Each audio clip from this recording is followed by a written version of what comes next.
Price God. அல்லேலூயா, அல்லேலூயா. இந்த காலையில கர்த்தரை தொழுது கொள்ள வந்திருக்கிற தேவ மக்களை இயேசு கிறிஸ்துவின் இனிதான நாமத்திலே வாழ்த்தி வரவேற்கிறேன். இன்னைக்கு நாம 143வது சங்கீதத்தை நம்ம தியானிக்கிறோம். இது ஒரு ஜெப சங்கீதம். நெருக்கடியான நேரங்கள்ல, ஆபத்தான நேரங்களில, எதிர்ப்புகள் நம்மை சூழ்ந்து இருக்கிற நேரங்கள்ல என்ன செய்யறதுன்னு விளங்காம சில சமயம்லாம் நமக்கு இருக்கும்.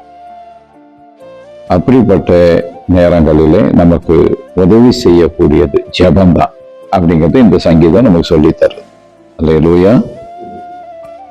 முதல் வசனம் பாருங்க. கர்த்தாவே, என் ஜெபத்தை கேளு, என் விண்ணப்பங்களுக்கு செவி, உமது உண்மையின்படி உமது நீதியின்படியும் எனக்கு உத்தரவு கொடுங்க. ஜெபத்துக்கு பதில கேட்கிற, வெறும் ஜெபம் இல்லை. நம்ம அந்த அளவு காத்து இருக்கிறது இல்லை. ஜெபம் மட்டும் பண்ணிட்டா போதாது. நம்முடைய ஜெபங்களுக்கு என்ன வேணும்? அவரிடத்துல இருந்து பதில் வரணும். ஒரு சரியான ஜெபத்துக்கு அவர் பதில் கொடுக்காம இருக்க மாட்டார். நாம் பதிலை எதிர்பார்க்க வேண்டும். ஜெபம் பண்ணி முடிச்சோமா போயிட்டோமா அப்படி அல்ல. சில நெருக்கடியான நேரங்களில அவரிடத்துல நாம் பதிலை எதிர்பார்ப்பது தவறு இல்லை. அல்லேலூயா. அவர் இங்க ஜெபத்துக்கு பதில் கேட்கிறார்.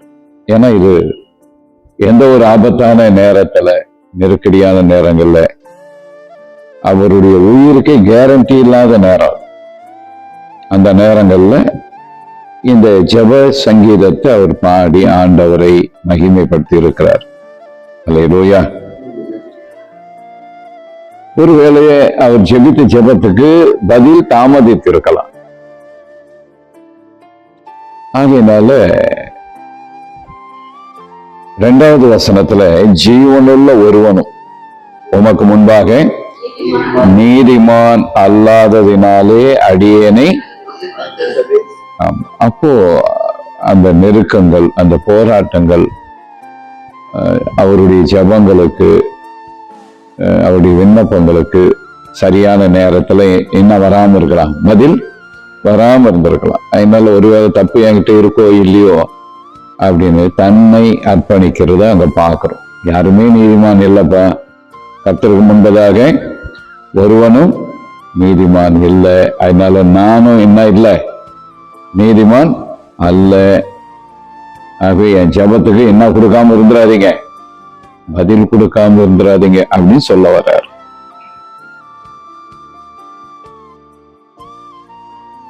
மூணாவது வசனத்தை பாத்தீங்கன்னா, சத்துரு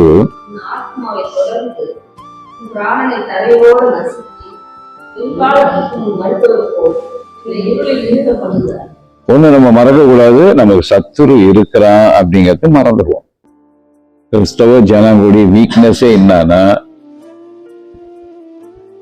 மற்றவங்கள மாதிரியே வாழ முயற்சிக்கிறது தான். அல்லேலூயா. அதாவது உலகத்தார் மாதிரியே வாழ முயற்சிக்கிறது தான் நம்முடைய பலவீனமே. அவங்க வேற, அவங்களுக்கு எதிரிலாம் கிடையாது. ஆனா ஆண்டவருடைய ஜனங்களுக்கு எந்த பக்கம் திரும்பினாலும் யாரு இருப்பாங்க? எதிரிகள் இருப்பாங்க. உங்க வீட்டிலேயே உங்களுக்கு எதிரிகள் இருப்பாங்க.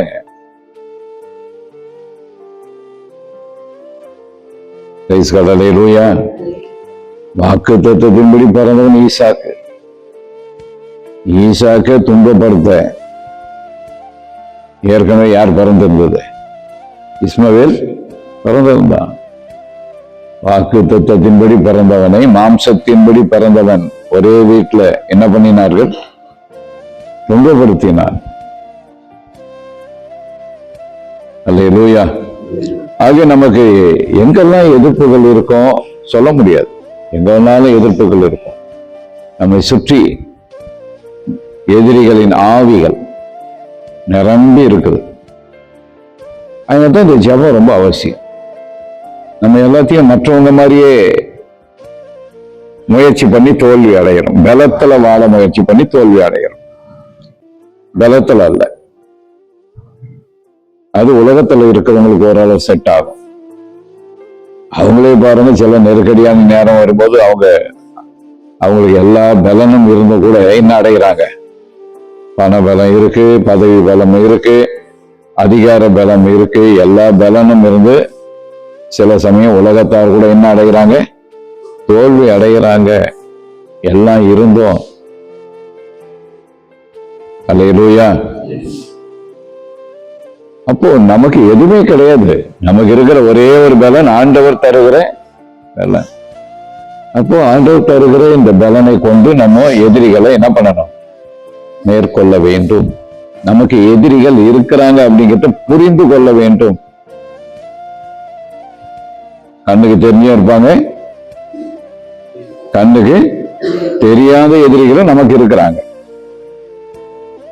அதனால ஜெபம் நம்மளை காப்பாற்றும். ஏன் ஐயா நம்ம ஜெபிக்கணும்? ஜெபித்தால் 2 வகையான எதிரி கையில இருந்தோம் ஜெபம் நம்ம என்ன செய்யும்? நமக்கு பாதுகாப்பு தரும். அதனாலதான் நம்ம ஆண்டவர் நமக்கு ஜெபம் பண்ண கற்றுக் கொடுத்துட்டு போயிருக்காரு. நம்ம அதுல ரொம்ப வீக்கா இருக்கிறோம். அதனால தேவையில்லாம நாமளே போய் எதிரிகிட்ட என்ன பண்ணிக்கிறோம்? மாட்டிக்கிறோம். அவன் எங்க குழியை வெட்டி வச்சிருப்பான், எங்க வலையை விரிச்சு வச்சிருப்பான், எங்க கண்ணியை வச்சிருப்பான் நமக்கு தெரியாது. அப்ப ஏற்கனவே நம்ம ஜெபம் பண்ணியிருந்தா ஆபத்தான நேரங்களில அந்த ஜெபம் நம்ம என்ன பண்ணோம்? பாதுகாக்கும். அதான் அவர் இந்த சங்கீதத்தில் நம்ம சொல்லித்தர விரும்புறாரு. அல்லேலூயா. இந்த எதிரி எப்படி ஜெயிக்கிறது அப்படிங்கிறத சொல்லித்தரார். எதிரிகளை எப்படி மேற்கொள்வது, எப்போ ஆண்டவரை தேடுவது. 8வது வசனத்தை சொல்றார். அதிகாலையில் உமது கிருபையை கேட்க பண்ணும். உம்மை நம்பி இருக்கிறேன், நான் நடக்க வேண்டிய வழி எனக்கு காண்பியும். உம்மிடத்தில் என் ஆத்துமாவை உயர்த்துகிறேன். எதிரி எப்படி மேற்கொள்வது, எதிர் வல்லமைகளை எப்படி முறியடிப்பது, அதைதான் இங்க சொல்லித்தரார். ஏன் அதிகாலையில நாம் அவரை தேட வேண்டும்? 2 வகையான எதிரிகளையும் நம்ம மேற்கொள்ள முடியும். அதிகாலையிலே தேடும்போது கண்ணுக்கு தெரிந்த எதிரி கையிலிருந்து நாம் என்ன பண்ணப்படுகிறோம்? தப்புவிக்கப்படுகிறோம், காப்பாற்றப்படுகிறோம். கண்ணுக்கு தெரியாத பொல்லாத ஆவிகளின் சேனை, பொல்லாத ஆவிகளின் சேனையின் கையிலிருந்து நாம் என்ன பண்ணப்படுகிறோம்? காப்பாற்றப்படுகிறோம். அதிகாலையில அவரை நம்ம தேடும்போது நமக்கு கிடைக்கிற ஆசீர்வாதம் என்ன அப்படின்னா கிருபை. அதிகாலையில் உமது கிருபையை கேட்க பண்ணும் அப்படிங்கிறார். அதிகாலையிலே நமக்கு கிடைப்பது கிருபை. Praise God. அல்லேலூயா. அப்போ அந்த கிருபை நம்மை எதிரிகள் கையிலிருந்து பாதுகாக்கிறது. 9வது வசனம் அப்படிதான் சொல்லுது. கர்த்தாவே, என் சத்துருக்களுக்கு என்னை தப்பு, உம்மை புகலிடமாக கொள்கிறேன். ரொம்ப விளக்கமா 12வது வசனத்துல சொல்றார். உம்முடைய கிருபையின்படி என் சத்துருக்களை அழித்து சங்காரம், நான் உமது அடி. அல்லேலூயா. அப்ப கிருபை என்ன பண்ணுது? எதிரிகளை மேற்கொள்கிறது, எதிரிகள் கையிலிருந்து பாதுகாக்கிறது. கிருபை எதிரிகளை அழிக்கவும் செய்கிறது. நமக்கு எதிரான வல்லமைகளை நம்ம அதில் கவனம் செலுத்தாமல் இருந்தோம்னா அது நம்மை மேற்கொள்ள முடியும் எளிதாக.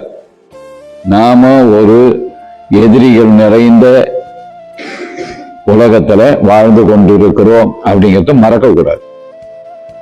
அதை மேற்கொள்ள 2 காரியம் சொல்லித்தரார். 1, ஜெபிக்கணும், பதில் கிடைக்கிற மாதிரி ஜெபிக்கணும். அல்லேலூயா. நம்மை அறிக்கை செய்து ஜெபிக்க வேண்டும். எப்போ ஜெபிக்கணும்? அதிகாலையில ஜெபிக்கணும். அதிகாலையில ஜெபிக்கும் போது இந்த 2 விதமான எதிரிகளை மேற்கொள்ள கிருபை நமக்கு உதவி செய்யுது. அல்லேலூயா. கிருபை நமக்கு பாதுகாப்பு தருது. கிருபை நம்முடைய சத்துருக்களையும் என்ன பண்ணுது? அழித்து விடுகிறது.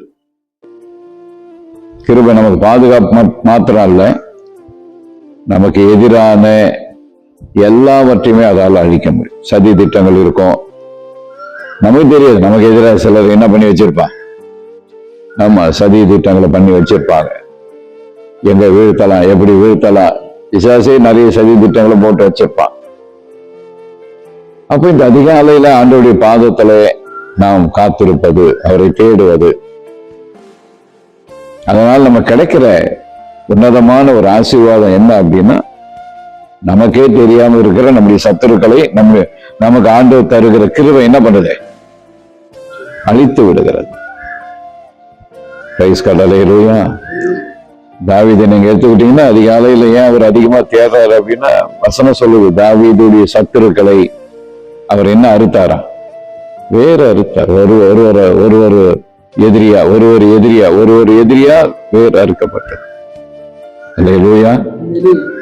அப்ப இன்னும் அதிகமா அதிகாலையில தேடணும். ஆனா அதிகமா நம்முடைய ஜனங்கள் அதிகாலையில தான் என்ன பண்றாங்க? தூங்குறாங்க.